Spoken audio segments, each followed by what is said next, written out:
NASA unveiled a 50-second audio clip from Juno's Ganymede flyby at the American Geophysical Union (AGU) fall meeting on Friday. Generated from data captured on June 7 during the spacecraft's closest approach yet to Ganymede, the sound, similar to a robot or dial-up modem, is the latest fascinating return from the Juno mission's years-long exploration of the solar system's largest gas giant and its moons.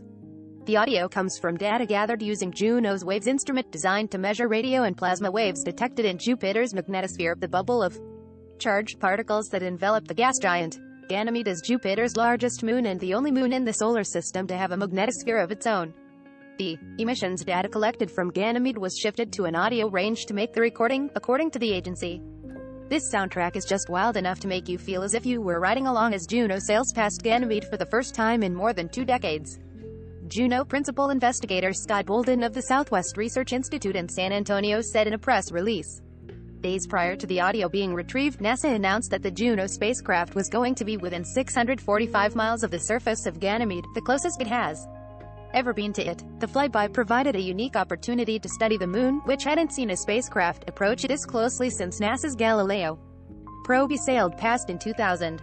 Scientists are continuing to study the waves data collected during the Juno flyby and attempting to decode what frequency changes present within the recording.